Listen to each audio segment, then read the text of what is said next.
TV5 shows muling pinarangalan. Eat Bulaga pinahiya lahat sa resibong nilabas nila mula February hanggang ngayong May 2026. Talaga namang marami na naman ang mga mapapahiya dito, dahil wala mang sinabi ang Eat Bulaga at mga Dobark ads na sagot sa mga bashers nila, ay nilabas na nga lang nila ang mga resibo na hindi totoo ang mga sinasabi ng mga ito.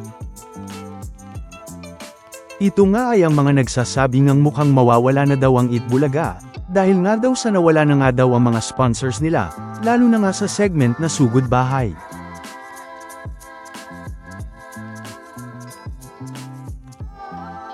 Yan nga ay mula pa nga noong January 2026 hanggang sa mga sumunod pang mga buwan.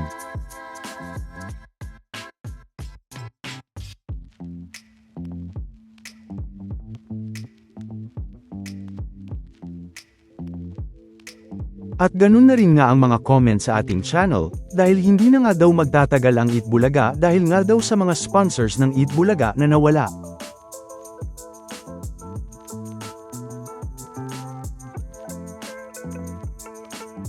At ganun na rin nga ang isang comment na ito, na sinasabi namang hindi nga daw totoo o fake news lang ang sinabi natin noon sa isang video, na magbabalik at madadagdagan pa nga ang mga sponsors ng Eat Bulaga, sa mga susunod na mga buwan.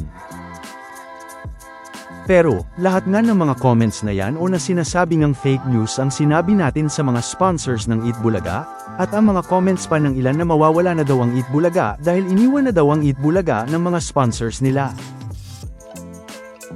Ay sinagot nga ng Eat Bulaga sa pinakasimpleng paraan ang mga sinasabi ng mga ito, pero talaga namang maraming mapapahiya at masusupalpal dito. Ito nga, ay dahil gaya nga ng ilang beses na nga nating napag-usapan, ay bumalik na nga ang mga sponsors ng Eat Bulaga lalo na nga sa Sugod Bahay, at mas nadagdagan pa nga ito ngayon.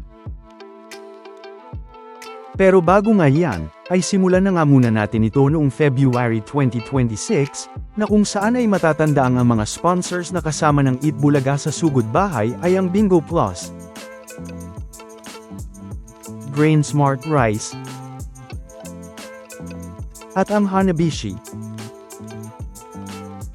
na kung saan ay nagbalik na rin naman noon ang isa pang sponsor ng Eat Bulaga na Yakult.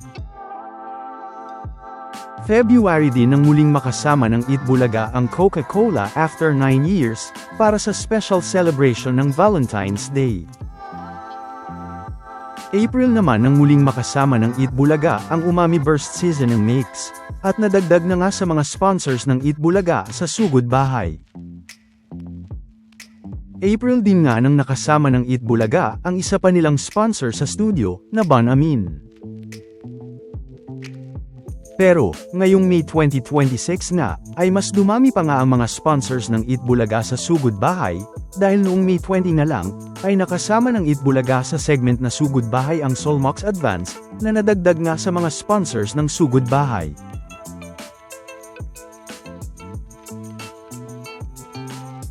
May 21 naman nang muling nakasama ng Eat Bulaga sa Sugod Bahay ang isa pa nilang sponsor na Flanex, na kung saan ay nakasama nga ulit dito si Iza Calzado.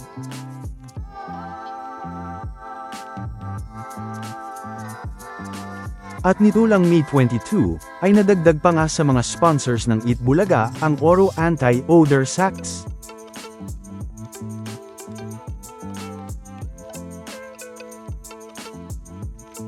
na nag-donate pa nga sa isang lapis isang papel project ng Eat Bulaga.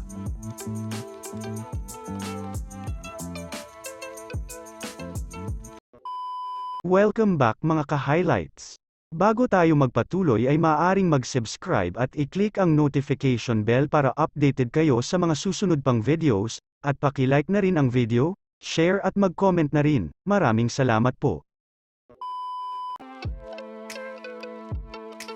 Napatunay nga lang, na totoo ang sinasabi nga natin noong January 2026 pa lang, na magbabalik at madadagdagan pa nga ang mga sponsors ng Eat Bulaga, at hindi naman nga totoo ang pilit ng sinasabi ng mga itong hindi na daw magtatagal ang Eat Bulaga. Dahil ngayong May 2026 nga, ay mas dumami pa nga ang mga sponsors ng Eat Bulaga na nakakasama natin sa Sugod Bahay. Dagdag pa nga dyan ang mga bumalik noong April 2026.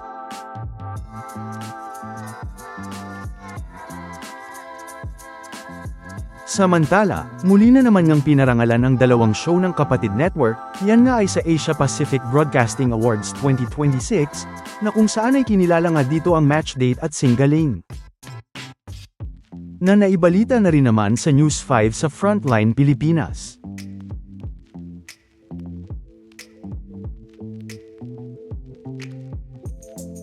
At makikita din naman mismo sa website ng Asia Pacific Broadcasting, na mababasa nga dito na, MQuest Ventures Inc., recognized at Asia Pacific Broadcasting Awards 2026. The company produced two audience-driven productions spanning cross-platform broadcasting and interactive entertainment. MQuest Ventures Inc. received accolades in the Interactive Television Gaming Philippines and Radio and TV Cross-Platform Production Philippines categories at the Asia Pacific Broadcasting Awards 2026.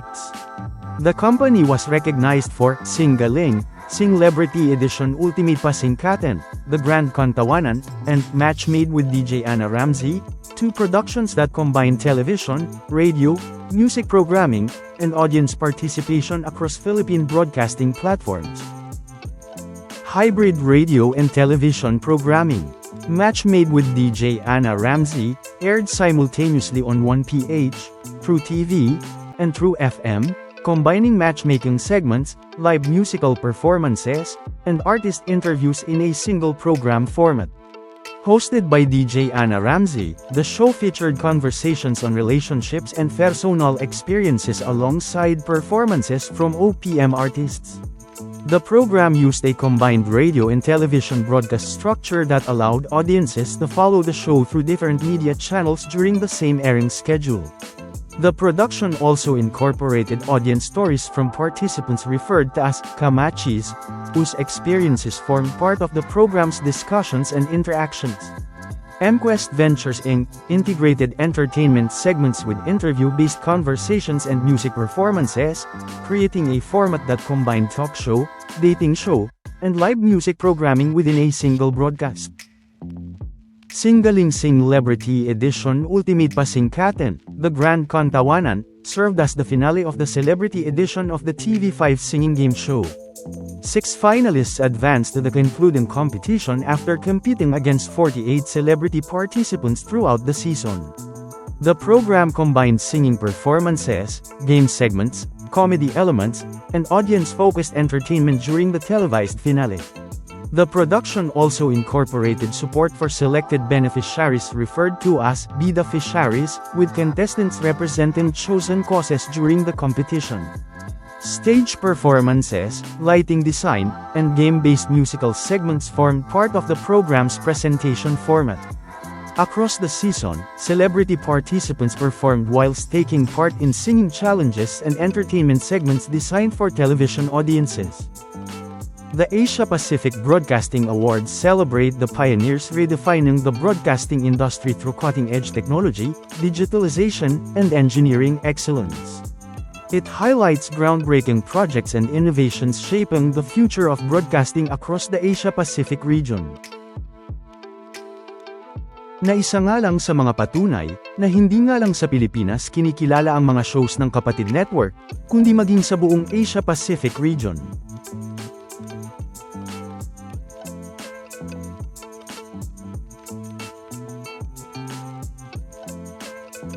Samantala, ano naman ang mga masasabi nyo patungkol sa mga napag-usapan natin sa video na ito?